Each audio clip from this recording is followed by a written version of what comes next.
nuevo programa de las provincias también existen.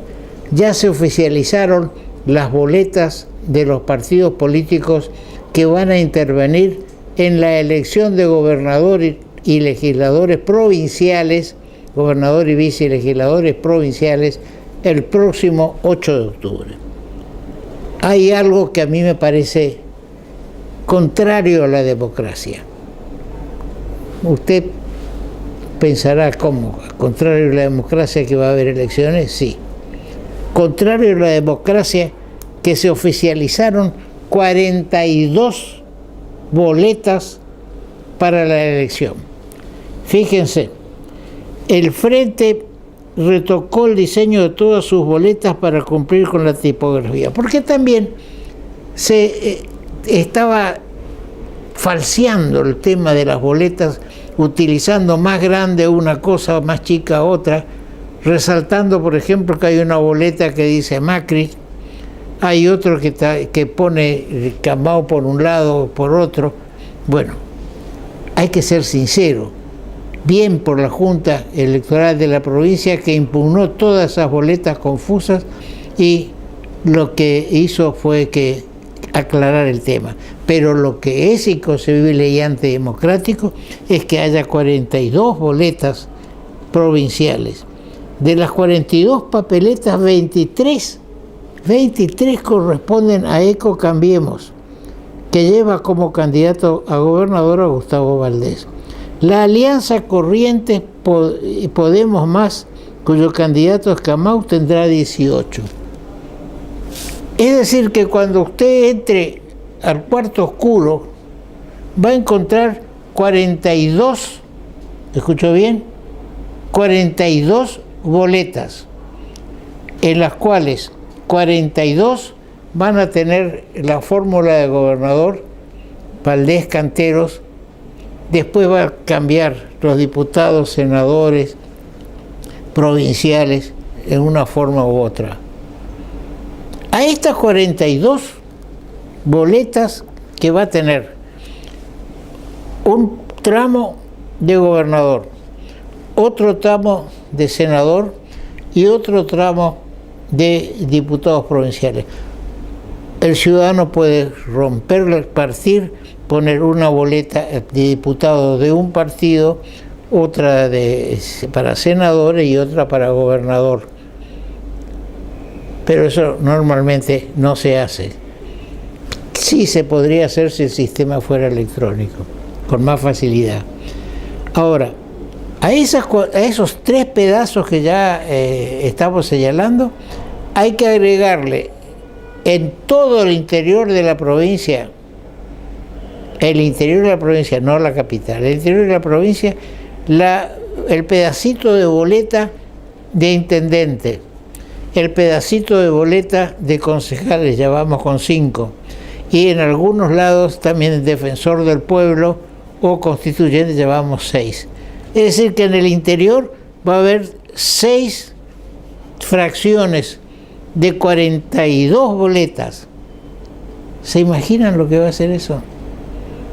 Por eso la gente va boleteada, va ya con una boleta armada, no elige, va a sacarse de encima este problema, cuando no va forzada por un puntero o por la posibilidad de un puesto, permanecer en el puesto o que el que venga le pueda nombrar en un puesto público. Yo soy contrario a estas listas que llamadas colectoras, que después se suman unas y otras. Tenemos que sincerar, si hay una lista que lleva un candidato a gobernador, que lleve su candidato a senador, a diputado, a concejales en el interior, pero que no sea esta mezcla de 42 boletas. No van a entrar en los pupitres de las escuelas. Algunas se van a superponer sin querer y otras a propósito, y entonces no va a ser un acto netamente de la democracia. Pero bien, esperemos que todo salga bien y prepararnos para que también en octubre, tengamos la elección nacional para diputados nacionales. Porque tengan en cuenta, alguna vez ya para otra elección hacíamos una referencia a lo que hay, a los cruces que hay en las vías de ferrocarril, que está así, dice, pare, mire, escuche, para que no venga el tren, pero como ahora no hay tren por acá, pero en el Chaco empiezan a ver, y no está más, no hay barrera, nada, y uno que está acostumbrado a que no anden los trenes, le mete nomás directo, y en una de esas se va a encontrar con un tren de carga que lo va a llevar por delante en cualquier momento. Acá también, para un acto eleccionario, pare, mire quiénes son los candidatos y escuche qué es lo que dicen que van a hacer. Y de lo que dicen que van a hacer, piense quién va a cumplir con lo que dice. Porque vemos acá, y lo vamos a comentar ahora con el doctor Marcelo Falcioni, que hablando del segundo puente, se piensa en una cabecera en el Chaco, más abajo de Barranqueras, y la otra cabecera en Corrientes, en Paso de la Patria. Es decir, que va a haber que atravesar todo el río para llegar de un lado u otro, cuando la realidad es que el Chaco, que está ahora empujando por el puente, por el segundo puente, está interesado en que vaya por Isla del Cerrito, lo vamos a comentar con el doctor Falcioni. Pero bien, no hay dos elecciones iguales.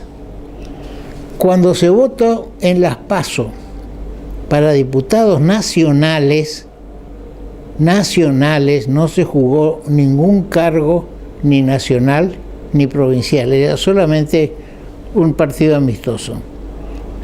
Otro resultado puede tener muy distinto la elección de gobernador y vice, y otra elección la de diputados, como tuvo otra elección la de intendentes acá en la capital. Cada elección es una cosa nueva. Si alguien me pregunta qué pienso yo, quién va a ganar, y no puedo decir.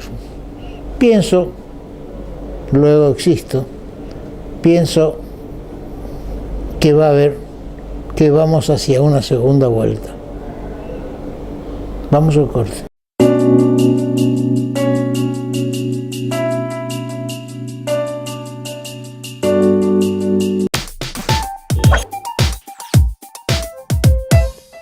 Supermercados Impulso, una empresa con tradición que conoce el buen gusto de los correntinos y los chaqueños. Ofrece en sus 8 locales, donde cubre toda la ciudad de Corrientes, y 3 locales en la ciudad de Resistencia. Supermercados Impulso, productos de primera calidad y los mejores precios. Supermercados Impulso, siempre a su favor. Hidrovía, vía libre para exportar.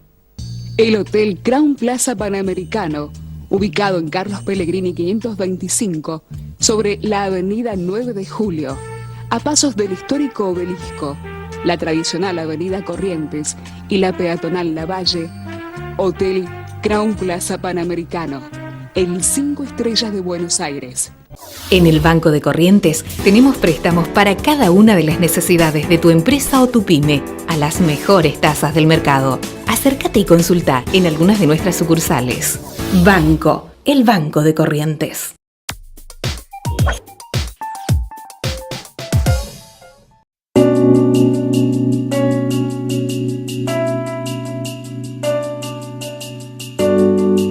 La semana pasada visitó Corrientes la presidenta de la Fundación Vida Silvestre, que está adherida a una organización mundial que defiende precisamente el medio ambiente. La visita de la doctora Harteneck ha sido algo muy especial para la vinculación de Vida Silvestre con todo el tema y aquellos que están, el tema vinculado con el medio ambiente, con la laguna de Liberá, otros recursos naturales, ha sido muy importante porque Marina Harteneck, médica veterinaria, tiene un largo currículum sobre su dedicación a este tema. Tuvimos durante su visita, estuvimos en una escuela secundaria, Kids School, donde se dirigió a unos 30-35 alumnos, que por la importancia que tiene que en estos establecimientos educacionales se tome real conciencia de la importancia de la preservación del medio ambiente. Posteriormente fuimos recibidos por el vicerrector de la Universidad Nacional del Nordeste, porque la rectora no estaba en esos momentos en la ciudad, y también el presidente de la Cámara de Diputados, y culminó esta serie de visitas con la visita al Ministerio de Turismo, donde estaba presente, aparte de la ministra, el senador Sergio Flintas, que es el que tiene a su cargo este proyecto, el proyecto Iberá. También estaba presente una representante de la fundación, que es la fundación de Tompkins. Todo eso culminó con una conferencia en el Colegio de Abogados, en el cual estuvo presente, entre otros, la doctora Patricia McCormack, que hoy nos visita. Bienvenida, Patricia, a nuestro programa. Lo que nos interesa es cuál ha sido tu apreciación sobre esta visita, y también que le informes a la audiencia quién sos en este tema del medio ambiente, si has hecho algún estudio sobre esta situación, si ejerces tu profesión dentro de este esquema de medio ambiente, y lo que vos quieras decir. Bueno, primero muchas gracias por la invitación a su programa. Yo soy abogada en la provincia de Corrientes, hace 20 años que ejerzo la profesión libre, y hace aproximadamente 15 años soy especialista en lo que sería derecho ambiental, esta área nueva que nos ha invadido, generando muchos cambios en la profesión. Desde el año 2004 he trabajado en colaboración con pobladores de la Reserva Provincial del Iberá, en lo que sería la defensa de sus derechos y de sus grandes preocupaciones y afecciones que han sufrido durante muchos años, y a su vez he colaborado con fundaciones como The Conservation Land Trust y otras ONG locales del área que están más cerca de Concepción o de Carlos Pellegrini. La verdad que aprender un poco de derecho ambiental fue todo un desafío, porque hace más de 14-15 años esto era algo totalmente desconocido, no sabíamos con qué nos íbamos a enfrentar, ni conocíamos qué reglamentación teníamos para el momento de encontrarnos en dónde estábamos parados. A partir de este desafío lo que hicimos fue estudiar, aprender, me he capacitado tanto en la Universidad Nacional del Nordeste como en Buenos Aires, a través de diferentes posgrados en la Universidad Austral, y he sido una de las primeras profesionales que se ha dedicado a lo que es la defensa del medio ambiente. Uno de los pilares fundamentales que siempre hablamos con la misma gente que comparte los ideales y la locura es tratar de lograr el equilibrio entre lo que sería la preservación y el cuidado y un desarrollo sustentable, que Corrientes pudiera crecer cuidando lo que tenía, no solamente lo que sería el área de la Reserva del Iberá, que hoy es un tema que nos preocupa, sino toda el área de la provincia de Corrientes, porque hay diferentes afecciones y problemáticas a través de las diferentes comunidades. ¿Cómo viste esta presencia en Corrientes de la presidenta de Vida Silvestre, que cumple 40 años ya esta institución? ¿Cómo viste vos que participaste de la conferencia y que tenés esos antecedentes vinculados con el tema? La verdad es muy enriquecedor poder escuchar a alguien que viene desde afuera con otros aires, cuál es la visión que ellos tienen de nuestra provincia, de nuestra problemática y de nuestra política ambiental como provincia, digamos, que forma parte de un gran complejo donde estamos luchando contra problemas similares. Es enriquecedor no solamente por la calidad humana que tiene la doctora Marina, sino también por sus conocimientos y porque ha participado en muchos proyectos, como es la parte del Chaco y en otras áreas del sur. Entonces, poder tener una visión de alguien que también es diferente en nuestra profesión, porque ella es veterinaria, entonces lograr el trabajo interdisciplinario y escuchar otras visiones de la misma realidad siempre genera un aporte. A veces somos un poco reticentes en escuchar y abrir las puertas a terceros que vienen de otra área o de otra ciudad, pero siempre es bueno poder tener la posibilidad de abrir una mesa de diálogo, de escuchar otras opiniones y frente a ese mismo diálogo poder crecer y aprender. Ahora, El senador Flintas preside un ente, una oficina dedicada para este tema. ¿Están colaborando, estás colaborando en este tema? ¿Hay conflictos todavía con los pobladores o es una cuestión de que al no conocer realmente qué es lo que se está haciendo, la gente manifiesta su reticencia? La realidad es que la relación de mi persona y del área de lo que yo trabajo con el Estado es muy dura, hace 14, 15 años. Sí puedo ver como observadora y como partícipe en muchas oportunidades que la relación del gobierno con los pobladores y con profesionales, ya sean biólogos y veterinarios que trabajan en el área, ha variado con el correr de los años. Al principio fueron muy reticentes y grandes opositores a estos cambios y a los proyectos de lo que era preservación y conservación.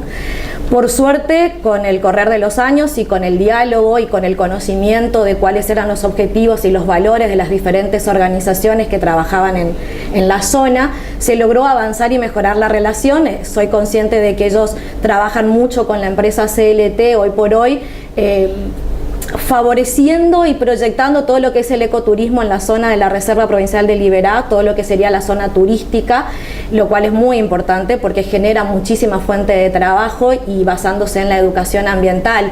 Si nosotros hacemos una mirada hace unos años atrás, los cazadores furtivos hoy son guardaparques, lo cual implica un cambio muy importante para la región. Hay una educación y hay unas ganas de conservar el lugar donde se vive, porque se han dado cuenta que no es únicamente el ahora, sino que hay que pensar en el futuro también. Veo con buenos ojos el cambio de la relación. Yo no intervengo en forma directa porque no tenemos una muy buena relación en lo personal, gobierno y mi persona, porque he sido una gran luchadora para que el Estado diera cumplimiento a la normativa, para que pudiera avanzar en el crecimiento de reglamentar ordenamiento jurídico que teníamos incompleto. He sido una ferviente luchadora para que se cumplieran las órdenes judiciales en diferentes causas que he trabajado. No solamente, muchos conocerán la causa del terraplén, que fue una construcción en un emprendimiento privado. Terminé no peleando con la demandada, sino con el Estado de la provincia, a pesar de haber agotado todas las instancias y haber llegado a la Corte con sentencias favorables y ejecución de sentencias. A esa situación de semi-enfrentamiento ya, digamos, se diluyó, se está mejorando. Sí, yo creo que se ha mejorado también porque hemos culminado muchísimas instancias judiciales y hemos avanzado mucho aprovechando esa jurisprudencia y hemos crecido, hemos logrado una orden de hacer un ordenamiento territorial en temas arroceras, hemos avanzado en lo que es el ecoturismo, se está trabajando de manera conjunta. A veces los profesionales que nos ponemos en los hombros estas luchas somos dejados de lado porque somos encasillados de una manera como enemigos del Estado, pero sigo sosteniendo que mi visión es esperanzadora, como le comentaba en la conferencia, que así como hemos cambiado durante estos años, hemos sentado jurisprudencia, hemos hecho camino al andar, las relaciones humanas también pueden ir mejorando, así que le doy una carta blanca para que cambien los próximos años, porque lo que logramos tiene que ser un beneficio para todos los correntinos. Si Corrientes crece, crecemos todos, es la realidad. Hay que seguir el contacto con estas organizaciones nacionales, porque en la reunión que hubo en el Ministerio de Turismo, el senador Flintas manifestó su deseo de ir a Buenos Aires a exponer cómo está la situación, precisamente dentro de la Fundación Vida Silvestre, lo cual le va a dar una trascendencia especial, porque Vida Silvestre está adherida a la WWF, que es la organización mundial a la que hacía referencia al comienzo. Citaste una fundación o un de Tonkin. ¿Cuál es la traducción de cómo se titula esa? Es conocida en Corrientes por las siglas, digamos, de CLT, que se puede ver en muchos libros o en muchos folletos, que ellos han trabajado mucho en lo que es dar a conocer la Reserva de Liberá, conocido como de conservación, digamos. Ellos trabajan a nivel nacional e internacional, tienen sus asientos tanto en Argentina como en Chile y han trabajado en muchísimos proyectos. En la página se puede ingresar y se puede ver tanto el trabajo a nivel nacional como internacional. Yo he colaborado con ellos hasta muy poco tiempo, luego del fallecimiento de su fundador, de Douglas Tonkin, casi 14 años, casi 15 años, y la verdad descubrí de la mano de él que fue un visionario una nueva forma de vida, porque uno trata de aprender, de nutrirse y lo va trasladando a diferentes áreas de su vida cotidiana. Aprende a transmitir los conocimientos de la educación ambiental, empieza a cuidar lo que tiene un poco más. Vemos las reacciones de los chicos cuando damos charlas en las escuelas, cuando celebramos el Día del Ambiente, el entusiasmo y los buenos ojos con que ellos como esponja reciben lo que nosotros le brindamos. Vemos cómo los profesionales se abren un poco dejando de lado sus egos y aprenden a trabajar de manera interdisciplinaria. Escuchamos al veterinario, al biólogo que piensa diferente y de esa manera creo que hacemos una muy buena construcción, lo cual sí, es rescatable. Hay muchos que no lo entienden a Tompkins y no ven. Lo que ocurre es que en nuestro país no estamos acostumbrados a que gente que tenga tierras las done. Y Tompkins donó las tierras para que se haga un parque nacional. ¿Cómo ves el tema de la adhesión de Corrientes al ceder el parque provincial, digamos, integrarlo al parque nacional? Yo creo que cuando provincia y nación pueden participar de manera solidaria y pueden trabajar de manera conjunta, con un objetivo en común, siempre la unión hace la fuerza. Si logramos convencer que lo que sería la creación de un parque nacional no significa que Corrientes pierda jurisdicción, que pierda poder o derechos sobre sus tierras, podemos aprovechar la ayuda de nación para hacer crecer mucho más. Yo nunca dejo de recordar cuando hace 14 años atrás hablábamos de lo que era la Reserva de Liberá, nadie sabía ni siquiera dónde estaba geográficamente. Muchos de los correntinos no habíamos tenido la oportunidad y el placer de conocer lo que era la Reserva de Liberá. Con el correr de los tiempos, a través de debates, porque hubo muchas audiencias públicas en la legislatura donde se ha debatido incluso este tema, hemos podido acercar a los diferentes sectores. Se escucharon a productores, se escucharon a la gente del gobierno, a las fundaciones, y yo recuerdo cómo los sectores estaban muy divididos. Por un lado estaban lo que eran los productores, apoyados por el gobierno, y por el otro lado los ambientalistas, como que no se podía trabajar de manera conjunta, como que había que estar de un bando o del otro. Yo creo que con el tiempo y con la educación y con el diálogo, sobre todo, cuando se abre la mesa de debate y nos escuchamos entre todos, nos damos cuenta que lo que queremos es lo mismo. El productor quiere trabajar y obtener algo de su trabajo, pero nosotros lo que queremos es cuidar lo que él tiene para que le siga dando ese beneficio, tanto para él como para generaciones futuras. Tenemos que pensar en lo que le dejamos a nuestros hijos y no solamente lo que usamos nosotros hoy. ¿El parque de Burguyá es un antecedente de este trabajo? Yo considero que sí, es un parque nacional. Corrientes no ha perdido su jurisdicción, se sigue trabajando de manera conjunta con Nación. Es cierto que siempre se puede mejorar en los convenios, siempre se puede mejorar en las redacciones de sesiones o de la manera del trabajo que se elija o la figura jurídica que se le pretenda dar, pero el diálogo tiene que ser poder escuchar tanto a provincia y a nación para que sobre esa base y escuchando a los sectores involucrados dentro de lo que sería esta sesión, podemos volcarlos en un documento, lo cual significa un crecimiento para Corrientes y no una pérdida.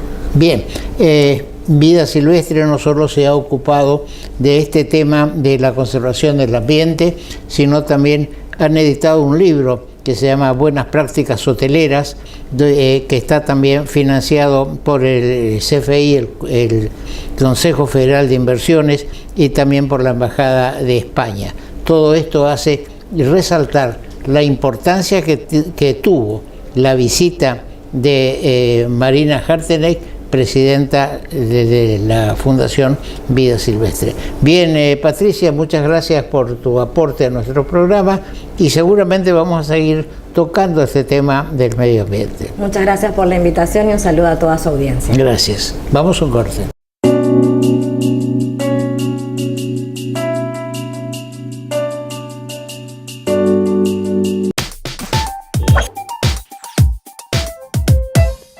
Supermercados Impulso, una empresa con tradición que conoce el buen gusto de los correntinos y los chaqueños. Ofrece en sus 8 locales, donde cubre toda la ciudad de Corrientes, y 3 locales en la ciudad de Resistencia. Supermercados Impulso, productos de primera calidad y los mejores precios. Supermercados Impulso, siempre a su favor. Hidrovía, vía libre para exportar. El Hotel Crown Plaza Panamericano, ubicado en Carlos Pellegrini 525, sobre la avenida 9 de Julio, a pasos del histórico Obelisco, la tradicional avenida Corrientes y la peatonal Lavalle. Hotel Crown Plaza Panamericano, el 5 estrellas de Buenos Aires. En el Banco de Corrientes tenemos préstamos para cada una de las necesidades de tu empresa o tu pyme a las mejores tasas del mercado. Acércate y consulta en algunas de nuestras sucursales.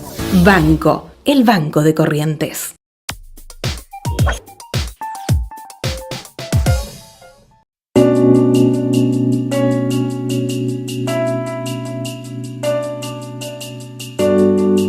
El segundo puente Corrientes-Chaco ha sido una aspiración permanente y desde hace 30 años una aspiración no solo de correntinos y chaqueños, sino de todo el norte argentino por la importancia que tenía o que tiene ese segundo puente destinado al tránsito pesado para toda la región y como un nexo Atlántico-Pacífico, utilizando, por supuesto, las conexiones con Brasil y con Chile. Yo diría hoy, parafraseando algo que generalmente uso, parafraseando al autor de una melodía, yo prefiero una ilusión perdida a que me vuelvan a engañar. Él se refería al amor. Y bueno, yo también tengo un amor por el segundo puente porque creo que es una necesidad urgente. No es una necesidad, la gente me dice, sí, pero el puente se va a hacer. Por supuesto, algún día ya por el 2050 a lo mejor se hará el puente, pero ese no es el tema. El tema es de que siempre antes de los periodos eleccionarios tenemos esta agitación con el puente. Hace 4 años, cuando Camao era intendente de la ciudad de Corrientes y candidato a gobernador, en Resistencia se firmó, se dice que se firmó, un acuerdo con el cual, y estaba la presidenta, estaba Devido, estaba, Capitanich, todos, que el puente ya se ponía en funcionamiento el puente. Bueno, ¿ustedes vieron? ¿Alguien vio ese convenio? Nadie. El intendente Ríos, del mismo partido, pidió conocer ese acuerdo. Nunca existió. O se firmó con tinta invisible o la bidona estaba cerrada. La cuestión es que nunca se supo de eso. Sí se supo de que al gobierno de Capitanich, no digo al gobierno del Chaco, este tema nunca le interesó. Al punto que en un reportaje que le hice hace 4 años atrás al ministro Yudis de Obras Públicas del Chaco en el gobierno de Capitanich, me dijo, y yo le resaltaba la necesidad del segundo puente, me dijo casi textualmente, pero debemos tener la grabación en el archivo, me dijo, conténtese los correntinos con el puente Goya Reconquista que está incluido en el presupuesto nacional. Alguien vio, y le digo a la gente de Goya, que ve nuestro programa por el sistema de repetición en los cables del interior, ¿alguien vio algún avance? No, ninguno. Nada se hizo. Es decir, que siempre se trató de dejar este tema del segundo puente, en segundo, tercero, cuarto término. Cuando le planteo que nosotros tenemos los correntinos la necesidad de solucionar el tema del tránsito pesado por las avenidas 3 de Abril, Independencia y Ferré, me dijo, Pues ese es un problema de los correntinos, eso está dentro de la ciudad de Corrientes. Y me dijo textualmente, y viene al caso porque ahora se está hablando otra vez de lo mismo. Me dijo, nosotros quisiéramos que se haga por la isla del Cerrito. Pero le digo, pero eso está lejos de todo. Ah, sí, pero de esta forma conseguimos que se pavimente la conexión de la Ruta 11 con la isla del Cerrito. Le dije, pero ministro, son 40 kilómetros, hagan el pavimento de esos 30 o 40 kilómetros y se terminó el drama. Pero no es así. Yo me estoy haciendo estas referencias porque me acompaña el doctor Marcelo Falcioni, con quien constituimos una organización no gubernamental de Comisión Pro Segundo Puente, y después le agregamos mantenimiento también del Belgrano, porque, reitero, es una ilusión, para mí es una ilusión perdida la del segundo puente. En el 23, para ser exacto, el 23 de agosto le envié una nota al señor ministro de Transporte de la Nación en la cual le pedía y lo invitaba a tener una conversación telefónica en mi programa para analizar distintos puntos. Ni siquiera me acusaron recibo. Esto lo mandé el 23 de agosto a las 14 horas. El mismo 23 de agosto, presumiendo que no me iban a resolver el tema, mandé una nota ese mismo 23 de agosto a las 20:59.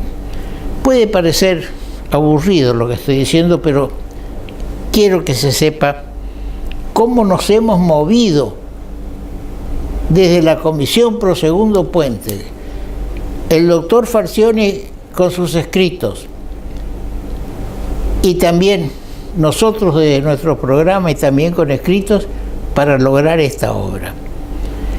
Y le decía en esta nota, en la que le pedía una respuesta sobre este tema. Punto 3, le planteaba el tema de Aerolíneas Argentinas, que no hace escala en Corrientes, en Salta e Iguazú, después el mantenimiento del puente General Belgrano, pero vamos al tema del segundo puente. Desde hace muchos años, podemos decir 1990, se trabaja con este puente y sufrió una demora por cuestiones políticas en las dos provincias. ¿Por qué digo acá cuestiones políticas en las dos provincias? Porque cuando estaba listo, gobierno de la Rúa, listo para poder resolverse este problema, se interrumpió ese gobierno y viene el gobierno de Kirchner y cambia el sistema de financiación y se va a hacer de una forma, de otra, y se vuelve todo para atrás. Es decir, que se puso un palo en la rueda, o media docena de palos en la rueda. Le digo, durante el gobierno del kirchnerismo se detuvo totalmente, con variantes en la financiación y trazado para volver al esquema original después de 20 años, supuse. El señor presidente de la Nación, ingeniero Mauricio Macri, comprometió el llamado a licitación para este año 2017, pero ignoramos si se trata de un puente ferroviario o solo vial, y con preocupación se nota una reestructuración de la red ferroviaria que no incluye este puente, que es la vía natural de conexión Atlántico-Pacífico. Sería esclarecedor un anuncio del señor ministro sobre este tema, ferrovial o vial, y fecha de licitación. Esperando una respuesta, tampoco se me acusó recibo. Yo quiero pedirle a mi amigo el doctor Falcioni que haga una evaluación sobre este tema, pero me voy a permitir 2 minutos más, mi estimado amigo, en el diario La Nación, para que se vea que seguimos, porque no lo sigo yo personalmente, lo seguimos todos los que estamos en la Comisión Pro Segundo Puente. Apuesta por la infraestructura, las 10 obras más relevantes, el listado más importante. Primero, sistema Matanza-Riachuelo. Segundo, acueducto del Chaco. Tercero, centrales Kirchner y Zepernik. Cuarto, Belgrano Cargas. Acueducto del Chaco y Belgrano Cargas. Eso en Corrientes no tiene ninguna incidencia. Quinto, cloacas en Córdoba. Sexto, 1000 kilómetros de autopista. Séptimo, soterramiento del Sarmiento. Acá es donde hay toda una historia sobre coimas y recoimas. Octavo, Canal San Antonio. Noveno, renovación de aeropuertos. Décimo, plantas depuradoras de agua en el Gran Buenos Aires. Es decir, que esto que se publicó en La Nación el domingo 30 de septiembre, 10 de septiembre, ya la vista no me ayuda mucho, 10 de septiembre, está reflejado en el presupuesto nacional, al punto que el presidente del Plan Belgrano, nuestro coprovinciano, el doctor Viñolo, dice que en el presupuesto se puso para el puente una suma simbólica, porque hay que todavía, el gobierno no sabe si va a ser vial, si no va a ser vial, si va a ser ferrovial, que ahora, y termino con esto y le doy la palabra acá a nuestro invitado de hoy, algo que es una entelequia, una cosa que no se entiende. La delegada de la zona de vialidad, Ingrid Jeter, dice que descartan alternativas para el ferroviario, para el segundo puente, y hay esfuerzos para licitar la obra en diciembre. Si todavía no saben si va a ser una cosa o la otra, ¿qué van a licitar? Y lo decíamos en programas anteriores. Ahora también está el tema de la traza. Fíjense, y sobre esto nos va a hablar con claridad el doctor Falcioni, que fue ministro de Obras Públicas de la provincia. Dice, se proyecta del lado chaqueño, está definida y unirá el puente Ruta Nacional 11 un poco más al sur del aeropuerto, cerca del cementerio Parque Jazmín. Se proyecta continuar esta variante, etc. Es decir, que del lado chaqueño ya está definido que va a ser al sur de Barranqueras. Pero del lado correntino dice así, está en opciones están en de evaluación 3 opciones. La más lo dice Ingrid Jeter, la más ambiciosa une la salida del puente con Paso de la Patria y otra une con la Ruta Nacional 12 entre Paso de la Patria y Santa Ana. Ahora, doctor Falcioni, ¿cómo se puede hacer un puente que del lado chaqueño esté allá al sur y del lado correntino esté allá al norte? Van a tener que hacer un puente de 20 kilómetros de distancia. Bien, esto demuestra que estamos improvisando. Se dice cualquier cosa porque estamos en proceso electoral. Ni siquiera se nos quiere vender una ilusión. Por eso yo digo, prefiero una ilusión perdida a que nos vuelvan a engañar. Ya nos engañaron tantas veces con el puente. El otro gobiernos más allá atrás, gobiernos actuales, íbamos a licitar en diciembre de este año, ahora hablamos de enero, febrero. ¿Quién licita en enero? Están todos en Mar del Plata o en Punta del Este. No pasa nada. Y así nos vamos yendo. Bien, luego de esta verborrágica introducción, le doy la palabra a mi invitado, al invitado de nuestro programa, el doctor Marcelo Falcioni. Marcelo, ¿cómo ves todo esto? un gusto como siempre, gracias por la invitación, Toto, compartir, más allá que lo estamos haciendo permanentemente fuera de cámara, y lamento no tener el tiempo suficiente porque para hablar de esto Dale. es mucho. En primer lugar, comparto el desinteresado posicionamiento que hizo el gobierno del Chaco allá por el 2008, cuando hubo un recambio por el desfasaje de los... A mí me tocó ser par del ministro Yude, en ese momento yo ya llevaba 2 años, en el que veníamos trabajando bien, en aquel momento con el arquitecto de la MEA, de mi par chaqueño. Pero a partir de asumir el ministro Yude, tuve un encuentro donde le llevé 7 CD con los antecedentes que yo disponía al puente, y nunca más nos volvimos a reunir. Se cortaron las comunicaciones telefónicas hasta que finalmente yo les mandé una carta pidiéndole explicación, porque le decía, algún día tendremos que dar explicación pública de esto y yo quisiera saber su posición. Ellos tenían 3 o 4 temas a definir. En ese momento, por ejemplo, si el segundo puente iba a ser con criterio de defensa contra las inundaciones del sur del Gran Resistencia. Nunca contestaron. Así que comparto las afirmaciones sostenidas. La sensación que a mí me embarga en este momento es un gran desconcierto, porque evidentemente veo que acá las cosas no se manejan por los carriles normales que deberían estar conduciendo este proceso. Por ejemplo, el tema de las distintas fechas de licitación. Se sabe, obviamente, aparte yo de ser ministro en su momento, fui 36 años asesor del Ministerio de Obras Públicas. Y se sabe que para hacer el llamado a licitación de cualquier obra se debe tener prevista la pertinente reserva legal presupuestaria, es decir, tener el crédito presupuestario para llevar adelante una obra. Obviamente acá no va a poder haber una licitación, salvo que se esté infringiendo la ley, si no está previsto el presupuesto para toda la obra y hasta en algún caso, en el ámbito provincial, por ejemplo, un 20% previsto para adicionales.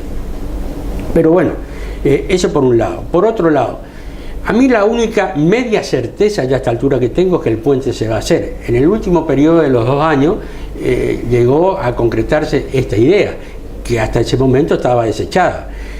Pero a su vez las marchas y contramarchas, los anuncios y los anuncios dejados de lado, intervienen distintos actores, desde el presidente hasta un representante o la delegada regional de Vialidad, la licenciada Yeter acá a nivel local, el ministro de Transporte por un lado, el área de infraestructura por otro lado. Lo cierto es que sabemos hay un proceso de contratación de un nuevo proyecto para esta obra sin haberse explicado debidamente por qué se dejó de lado el anterior, que no se concluye.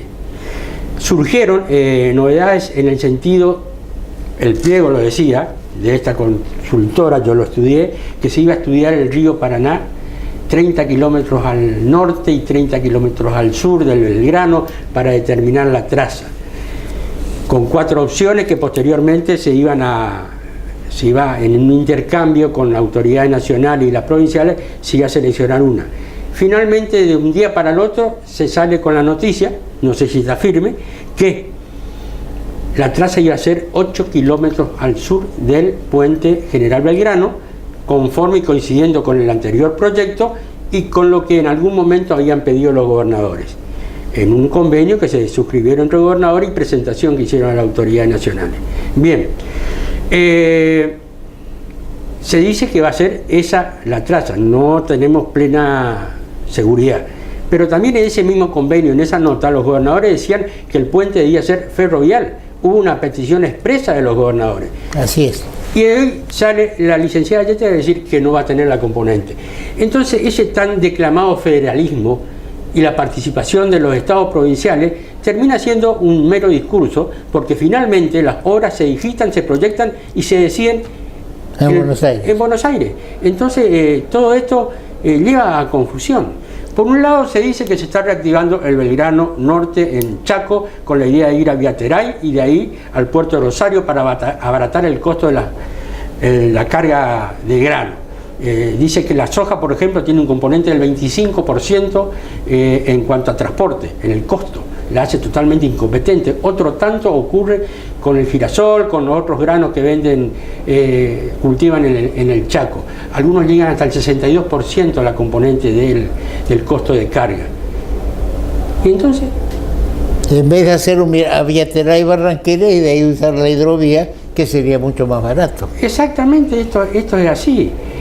Trasladar una tonelada de soja de cualquier lugar del norte, Santiago del Estero, Salta, Tucumán, Chaco, al puerto de Rosario, sale más caro que trasladar esa misma tonelada a China, Indochina, los países asiáticos. Por otro lado, se dice que se va a reactivar el Urquiza en el lado mesopotámico. Entonces, resulta inconcebible o no se entiende cómo que si están reactivando los dos ramales ferroviarios en una provincia y en la otra, el puente no va a tener la componente ferroviaria porque va a perder el sentido. Lo que pasa es que se ignora, o no se quiere tener presente, la historia de este segundo puente. Este segundo puente nace como la primera obra civil de un complejo multimodal de carga, que es a lo que vos hacías referencia en el sentido de unir el Océano Atlántico con el Océano Pacífico a través del multimodalismo. O sea, trenes, rutas, camiones y la hidrovía, que en este caso la tenemos acá, Paraná-Paraguay, en la que vos tenés una gran experiencia y trayectoria por haber estado manejando este tema de la hidrovía. Entonces, cuando no se tiene esta concepción y se piensa en un mero puentecito, sin tener la idea de un puerto de última generación del lado chaqueño, como por ejemplo estaba previsto, y un centro de transferencia de carga en el lado correntino, la cosa escapa, digamos, se está volando bajo, no hay un alto nivel de estudio y razonamiento para pensar en obras de esta naturaleza. Por eso insisto y digo, acá hay Vialidad Nacional, es la que está encargada de llevar adelante el nuevo proyecto. Vialidad Nacional, sabemos, tiene tradición caminera y de puente. Únicamente ellos trabajan camino y puente. En esta actual estructura gubernamental, la parte ferroviaria está en otro ministerio, en el transporte, y pareciera ser que no hay comunicación o conversaciones entre esta gente, compartimentos de estanco, para sentarse y definir, y fundamentalmente escuchar a las autoridades provinciales. Y que las autoridades provinciales se expidan. El ministro de Obras Públicas actual de la provincia integra dos comisiones a nivel de este nuevo proyecto que se está elaborando, una política y una de seguimiento. Esta persona que debería estar informada. Hace unos días salió la manifestación diciendo que ojalá tengamos esperanza algún día que plasmada la estructura, por lo menos pero sin dar cita o referencia. Se junta el gobernador Pepo con el doctor Viñolo, representante actual de la Comisión del Puente de Belgrano, el Plan Belgrano, y dicen que sería interesante que el puente tenga la componente ferroviaria. Entonces tenemos diversidad de actores, Vialidad Provincial, Presidente de la Nación, Ministerio de Transporte, Plan Belgrano, los gobernadores, los ministros locales, y un gran desconcierto para saber finalmente cuál va a ser la historia o la ejecución de este puente, con aditivos como el que recién mencionaste, que esta traza que se dice de pasar por Paso de la Patria, algo totalmente incoherente. Sí, y también lo que dice que por qué justificaría lo de Paso de la Patria, porque de esa forma los que vienen los fines de semana a Corrientes, a las playas de Corrientes, no tendrían problema para trasladarse. Y detrás de todo esto yo veo ese loco intento de hacer un cable de carril que va a pasar al otro lado. Van a tener que hacer fundaciones en el río, y ahí empiezo a pensar, si con ese supuesto cable carril, que no creo que se llegue a la locura, no se está también postergando el segundo puente para decir, no, los pasajeros pueden ir por el cable carril, ahora hay que tener para pasar con un cable carril por encima del río, ¿no es cierto?, de un río de esta característica. Aparte, y agrego un dato, con esta bajante del río Paraná actual, sí, yo tuve la posibilidad de ver una fotografía que me aportó alguien, que lamentablemente no la puedo traer, ¿no es cierto?, al programa, donde en uno de los pilotes se ve un grado, pero interesante, digamos, importante, de deterioro producto del embate de las barcazas. Entonces, alerta pública a través de este programa. Avancen en la ejecución de la obra de mantenimiento del puente General Belgrano, motivo por el cual, como bien dijiste, le agregamos, ya que no salía el nuevo puente, preservemos el Belgrano, porque ahí se puede advertir, obviamente no soy técnico, pero a ojos vistos uno ve que le falta una buena parte en uno de los pilotes del puente que en el Belgrano, que generalmente como el río está alto no se ve. Hoy se lo puede ver y las autoridades pueden ir a revisar y mirar. No vaya a ser, Toto, que en algún momento tengamos alguna nefasta noticia respecto al puente. No digo que se caiga, pero que se tenga que parar el tránsito para ejecutar obras por un buen tiempo, como es el caso de los puentes caídos en la Ruta 12. Sí, en el año 2008, y tengamos en cuenta 2008, se llamó a licitación para las defensas de las columnas del puente. Hasta el día de hoy, 2017, no se ha hecho absolutamente nada. Se está preparando del lado chaqueño en Antequera, se está preparando las parrillas para el sistema y ya hay una superposición en un cartel que está frente a la cárcel, que es una, digamos, es una fotografía preparada, porque se ve arriba el puente y abajo que están trabajando. Y eso no es así, trabajando para las defensas. Cuando alguna vez hablé con gente de vialidad por qué se demoró desde el 2008, y porque la empresa adjudicataria de esas obras de defensa en el río, que estarían evitando lo que vos señalás, había tenido problemas económicos. Vos como ministro que fuiste, si una empresa tiene problemas económicos y no puede salir, ¿qué haces? ¿No rescindís la obra? La ley impera y dice, ante atraso determinado en ciertos periodos importantes, si no se continúa con la ejecución de la obra, te manda que ese contrato sea rescindido. ¿Y se licite de nuevo? Obviamente, claro, se licite de nuevo, o hasta si la obra es urgente, hasta puede mediar una contratación directa. Y a lo mejor, pero la continuidad de la obra pública no puede ser interrumpida. Y a lo mejor era Báez el que tenía esa obra, y entonces se dejó ir. Bien, que la audiencia sepa que nos estamos ocupando, no preocupados, preocupados estamos todos, nos estamos ocupando en que se diga la verdad, que nos digan la verdad, que no nos salgan con una historia de un puente en la altura de Vilela, en Chaco, y que va a tener la salida en Paso de la Patria, va a pasar por todo el río, pero es una, no sé, yo creo que lamentablemente es una ilusión perdida. Bien, gracias y seguimos con nuestro programa.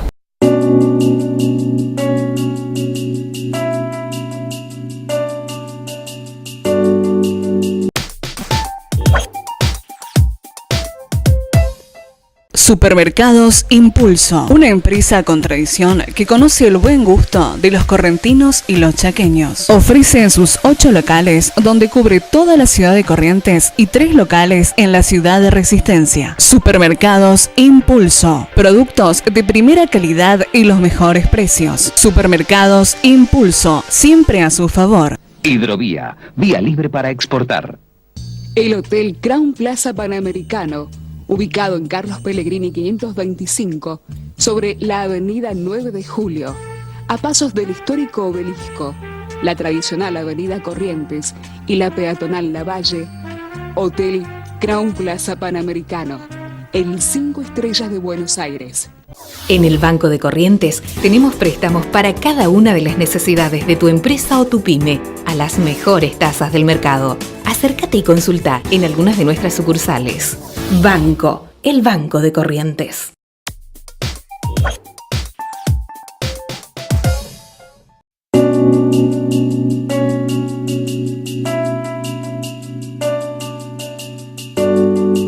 En mi recorrer por las provincias, porque soy bastante andariego, he visto en Mendoza, por ejemplo, cosas, túneles que atraviesan montañas, señalización que dice que a 1000 metros va a haber un corte, que está el desvío, cosa que no hubo en la Ruta 12 en Santa Rosa. También estuve en Jujuy, y ahí voy a hacer una aclaración. Participé de una fiesta de despidiendo a la Pachamama. ¿Qué es la Pachamama? La adoración de la tierra. Se hace un foso y le dan de comer a la tierra. Le tiran alimentos, bebidas alcohólicas, y después eso se tapa y dicen que al año siguiente todo está convertido en tierra. Creer, el que cree, cree, y el que no, no cree.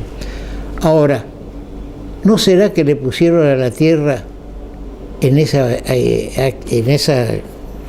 mística de la Pachamama demasiadas bebidas alcohólicas? Por eso hay tantos terremotos y hay esto y los vientos y demás.